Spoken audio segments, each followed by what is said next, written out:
চালের দাম অতিক্রম করে যাচ্ছে। ইতিপূর্বে আপনারা জানেন যে 5ই আগস্টের পর থেকে চালের দাম দিন দিন খালি বৃদ্ধি পাচ্ছে।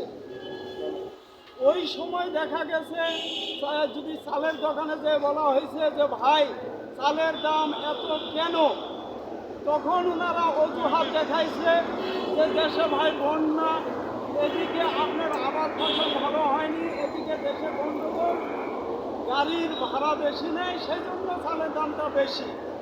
তখন আমরা সাধারণ মানুষ সেটাই মেনে নিছি, হতে পারে এটা। কিন্তু এখন একটা ধানের মৌসুম, এই ধানের মৌসুমে এখনো চালের দাম এত বেশি কেন? এক উপদেষ্টা ভাই বলেছেন, পত্রিকায় দেওয়া আছে, আপনারা যারা পত্রিকা পড়েন তারা বলতে পারবেন যে আমাদের বাংলাদেশে পর্যাপ্ত পরিমাণ চাল এখনো মজুদ আছে, আমাদের দেশে চালের কোনো ঘাটতি নেই। কিন্তু চালের যদি ঘাটতি না থাকে তাহলে এখনো কেন চালের দাম সীমাবদ্ধ আসতেছে না? আপনারা বসে কি করতেছেন? আপনাদের দায়িত্ব কি? এখনো কি চালের সেই সিন্ডিকেট ভাঙতে পারেননি? কবে সেই চালের সিন্ডিকেট ভাঙবেন বা কখন ভাঙবেন?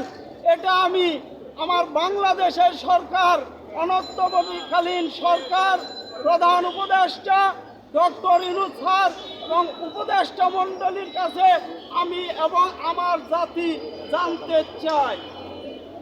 এবং আরেকটা বিষয় কথা বলি, এই যে মোবাইলের রিচার্জ, যেই মোবাইলের রিচার্জে আমরা 18 কোটি মানুষের ভুক্তভোগী, বিশেষ করে সেই প্রমাণ আমি নিজেই।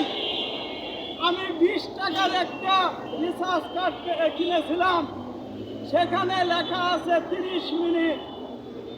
আমি 10 মিনিট কথা বলেছি, তারপরে 20 মিনিট নাই। এই 20 মিনিট কোথায় গেল? আমার উপার্জনের টাকা দিয়ে আমি কার্ড কিনলাম, এটা তো আমার সম্পদ। তাহলে আপনারা 10 মিনিট নিলেন, বাকি 20 মিনিট কোথায় গেল? এটা কি দেশের সরকার দেখে না?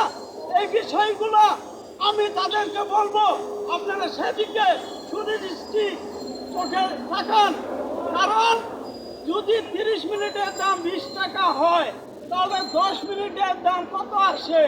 সর্বোচ্চ ধরেন 6 টাকা বা 7 টাকা তাদের রেটে। তাহলে বাকি যে আমার 13 টাকা, এই টাকাটা কোথায় গেল? তাহলে আমার মতো একজন কাস্টমারের কাছে যদি 13 টাকা নেওয়া হয়, তাহলে প্রায় ধরেন বাংলাদেশে 20 কোটি মানুষ মোবাইল ব্যবহার করে, তাহলে কত কোটি টাকা সেখানে আসে? সেই টাকাটা কোথায় যায়? এটা তো বাংলাদেশের সম্পদ।